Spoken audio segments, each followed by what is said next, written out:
श्रावण शिव महापुराण की कथा है। आपको कथा में कहा था कि श्रावण के महीने में मेरे देव आदिदेव महादेव की दुगनी भक्ति, मतलब एक लोटा जल नहीं, कितना, 2 लोटा जल शिव को समर्पित करते। जा रहे हैं सब, 2 लोटा जल बाबा को समर्पित कर। मेरे भोले तेरा सहारा है, मेरी नैया का तू किनारा है। श्रावण शिव महापुराण की कथा में गंगा और पार्वती की मूल तत्वता। श्रावण शिव महापुराण की कथा में गंगा और पार्वती की मूल तत्वता। जैसे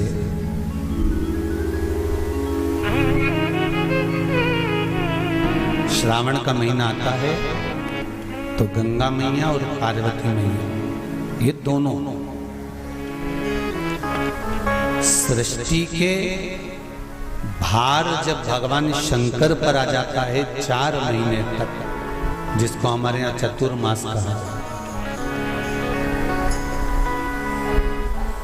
तो ये 4 महीना जब चतुर्मास का आता है तो सृष्टि का संपूर्ण भार मेरे देवादिदेव महादेव पर आ जाता है।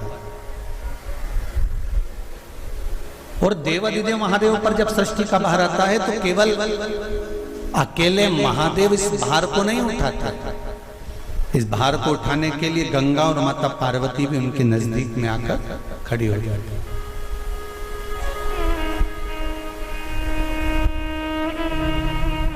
देखिए बड़ा सुंदर संवाद, ध्यान रखिएगा जरा श्रावण शिव महापुराण की कथा का।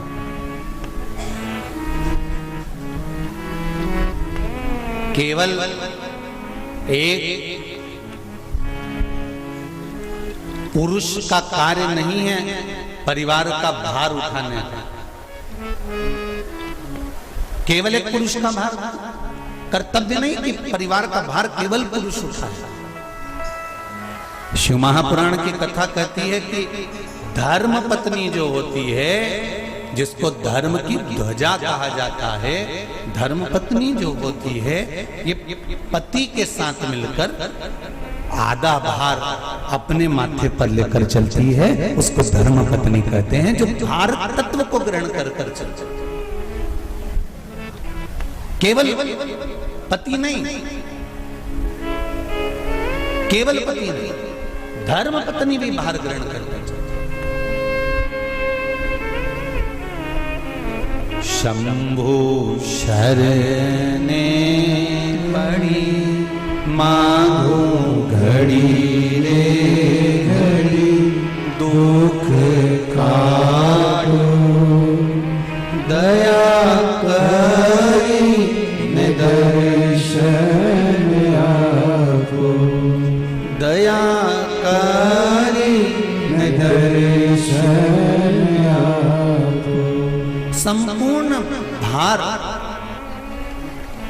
पुरुष अपने ऊपर नहीं लेते, आधा भार धर्मपत्नी भी ग्रहण करती है।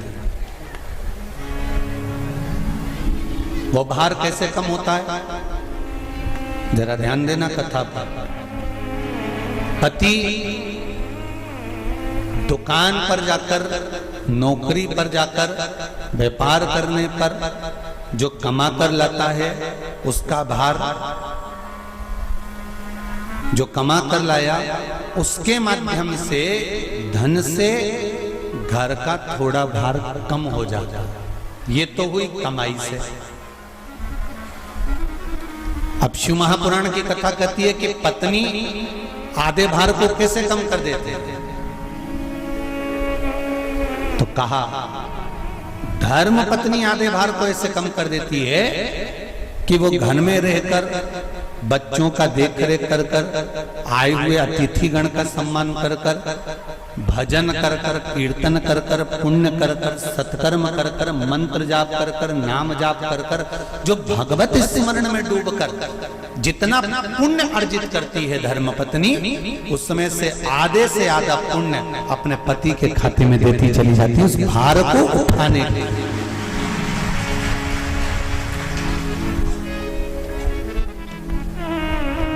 उस भार को उठाने में आधे से आधा भार धर्मपत्नी अपने व्रत, अनुष्ठान, मंत्र, साधना, तप, उपवास आदि के माध्यम से काटती है। एक बात और याद रखिए, श्रावण के महीने में सारे व्रत आते हैं, बहुत सुंदर सुंदर। छोटी तीज का व्रत भी आ जाता है, बड़ी तीज का व्रत भी आ जाता है। दुबे जी, छोटी तीज भी आएगी, बड़ी तीज भी आएगी, और अच्छे से अच्छे व्रतों का क्रम रामकिशोर जी बीच बीच में श्रावण, भादो, कुंवर, कार्तिक में आते रहे। ये 4 महीना जो व्रत आते हैं, इन व्रतों की मूलता क्यों कही गई है? ये सारे व्रत चतुर्मास के अंतर्गत ही आते हैं, इन व्रत को बाद में भी आ जाना चाहिए, पर नहीं। मूल जो व्रत हैं, पूजन है, अनुष्ठान है, देवी देवताओं के जो पूजन के भाव बताए, वही चतुर्मास में बताए। इसका कारण क्या है? क्यों चतुर्मास के व्रत की महत्वता होती है? तो कहा,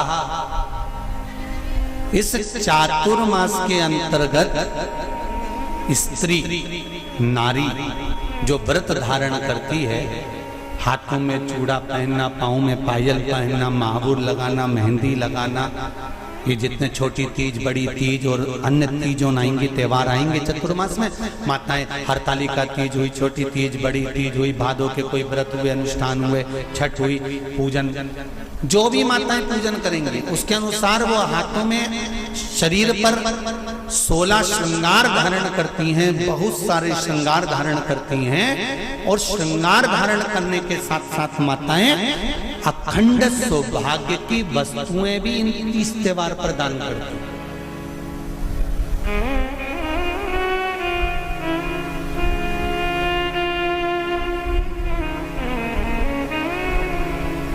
जो अखंड सौभाग्य की सूचक, जो अखंड सौभाग्य की वस्तुएं वो देने का प्रयास करते, दान। क्यों जीजियो, एक बात बताओ, जितने भी माताएं कथा सुन रही हैं और जितने फेसबुक, यूट्यूब पर सुन रहे हैं और जितने आस्था चैनल पर सुन रहे हैं, श्रावण के महीने की श्रावण शिव महापुराण की कथा सुन रहे हैं, एक बात दिल से बताना, जितनी सौभाग्यवती माताएं होती हैं, ये संक्रांति पर भी 13 चीजें दान करती हैं, 14 चीजें दान करती हैं। बीच में कोई 16 सोमवार का उद्यापन करेंगी तो भी सुहाग की सामग्री देंगी, उद्यापन करेंगी तो भी सुहाग की सामग्री देंगी, कोई कार्य करेंगी तो भी सौभाग्य की सामग्री देंगी। सौभाग्य की सामग्री का दान क्यों किया जाए? सौभाग्य सूचक वस्तुओं का दान क्यों किया जाए? सौभाग्य की वस्तुएं क्यों प्रदान करी जाती है, क्यों दी जाती है? उसका कारण क्या है?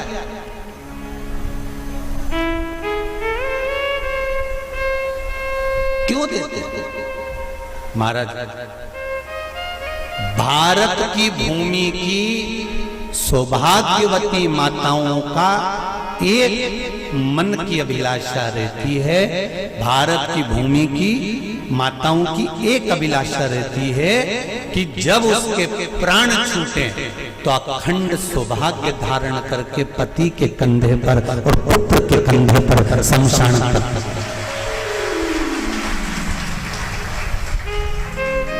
ये भारत की भूमि की माताओं की सोच, उनके मन का संकल्प, उनके मन का भाव। और विदेश की माताओं का क्या संकल्प होता है? महाराज, भारत का एक संत विदेश गया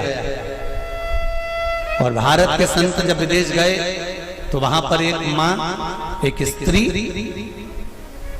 पति की कब्र के पास में बैठकर पंखा कर रही थी।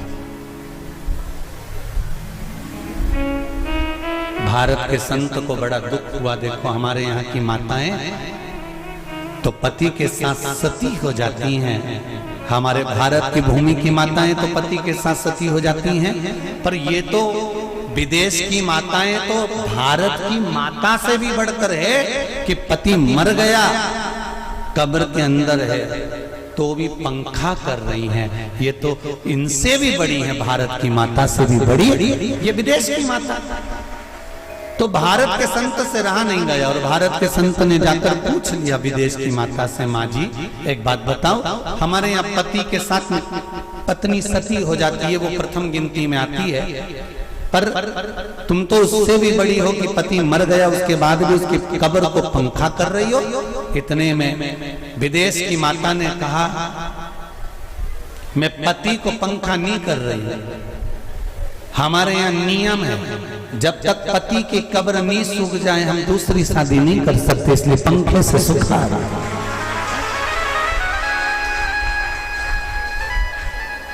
इसलिए पंखे से सुखा रही है। मेरे भारत की माताओं में और विदेश की माताओं में अंतर है साहब। मेरे भारत की माताएं अखंड सौभाग्य की वस्तुएं धारण कर अपने आप को गौरवान्वितता महसूस करती हैं, और विदेश की माताएं ये सब वस्तुएं उतार कर गौरवान्वितता महसूस करती हैं।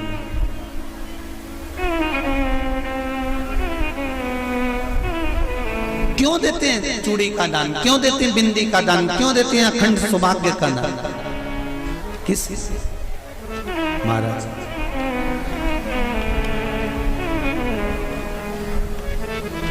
मेरे हाथों में भर भर के चूड़ी रहे, मेरे हाथों में भर भर के चूड़ी, और मैया कोई काम नहीं, मेरे मस्तक पे चमकती चूनर रहे, मेरे मस्तक पे चमकती चूनर रहे, और मैया कोई काम नहीं, मेरी मांगों में भर भर के सिंदूर रहे, मेरी मांगों में भर भर के सिंदूर रहे, और मैया कोई कामना नहीं, मेरे पाँव में बिछुड़ी का जोड़ा रहे, एक बिछुड़ी नहीं, कितनी? 2, 3, 4, 5, एक एक पाँव में जोड़े से बिछुड़ी होना चाहिए, केवल एक नहीं, सिंगल नहीं। वो तो आजकल का फैशन हो गया महाराज, जो केवल एक बिछुड़ी धारण कर लो उसी में फैशन दिखे। श्रावण की शिव महापुराण की कथा कहती है जब बेटी को विदा करा जाता है और पहली बार बेटी के पांव में, वो तो आजकल का फैशन हो गया महाराज, जो केवल एक बिछुड़ी धारण कर लो उसी में फैशन दिखे। श्रावण की शिव महापुराण की कथा कहती है जब बेटी को विदा करा जाता है और पहली बार बेटी के पांव में जब बिछुड़ी डाली जाती है तो वो बिछुड़ी भी अलग अलग नहीं होती, उस बिछुड़ी के जोड़ को चेन से एक दूसरे से बंधा हुआ होता। बोला सही है कि गलत? जितने आस्था चैनल पर कथा सुन रहे हैं, जितने फेसबुक पर सुन रहे हैं, यूट्यूब पर सुन रहे हैं, सुन लेना कि मेरे भारत की माताओं का जब पाणी ग्रहण संस्कार किसी बेटी का होता है, उसके पांव में जब पहली बार बिछुड़ा पिनाया जाता है, बिछुड़ी पिनाई जाती है, तो वो बिछुड़ी भी एक दूसरे से बंधी हुई होती है, चेन से बंधी हुई होती है। उसको अलग अलग वाली बिछुड़ी शादी के मंडप में नहीं पिनाई जाती। क्यों? जैसे ये बिछुड़ी एक दूसरे से पांव में बंधी हुई है, तुम्हारी जिंदगी अंतिम श्वास तक ऐसी ही बंधी की बंधी रहे, यही बनना चाहिए। वो तो अब माताओं ने थोड़ा सा फैशन चेंज कर दिया, अब पाँव में ज्यादा बिछुड़ी नहीं पहनती, गड़ती है, चुभती है, एक बिछुड़ी धारण है। महाराज पर नहीं, बिछुड़ी भी दो हो, जोड़े से। हमारी माताएं, भारत की भूमि की जो माताएं हैं, ये चूड़ी भी हाथ में पहनती है तो जोड़े से पहनती है। बोलो जैसा सही है कि गलत है? एक अकेली चूड़ी माताएं हाथ में धारण नहीं करती हैं। अगर भारत की भूमि की संस्कारित माताएं हैं और भारत की भूमि की सभ्यता और संस्कृति को जानती है तो अकेली चूड़ी नहीं, जोड़े की चूड़ी पहनेगी, 2 चूड़ा डालेगी, 4 डालेगी, 12 डालेगी, पर सिंगल नहीं, अकेले। और सरल भाषा में समझ लो, हमारे यहां ठेले पर लेने जाओ तो जो केले अपन खाते हैं वो भी सिंगल नहीं देते, उसको भी जोड़े से दिया जाता है। 2 दूं की, 12 दूं की, आधी दर्जन दूं की 1 दर्जन दूं। अब अंदाजा लगाइए, हमारे यहां देने का भी एक भाव है।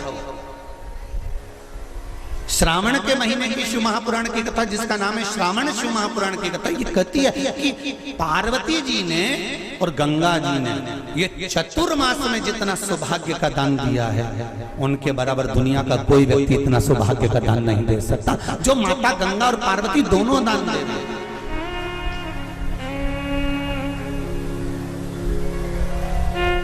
प्रतिदिन दे रहे हैं।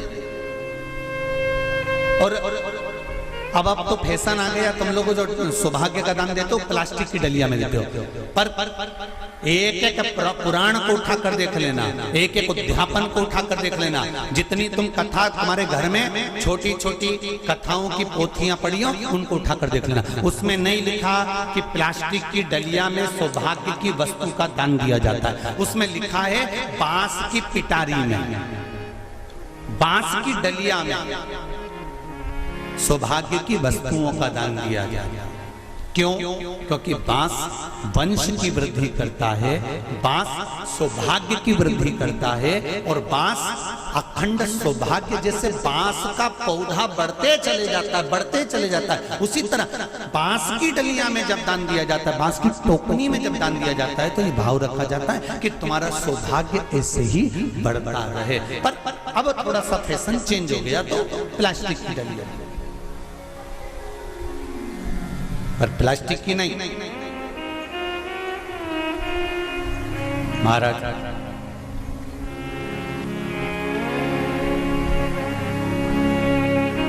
शिव तत्व की ओर चल। शंभु शरणे पड़ी मांगू घड़ी रे घड़ी, दुख काटो दया करी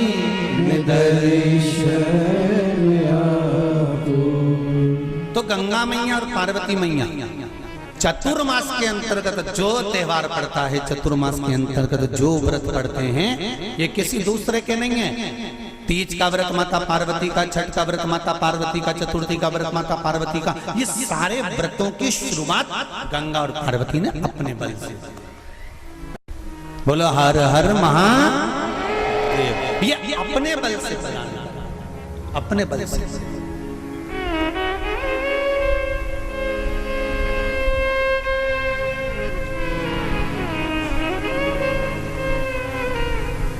एक बार बाबा देवाधिदेव महादेव भगवान शंकर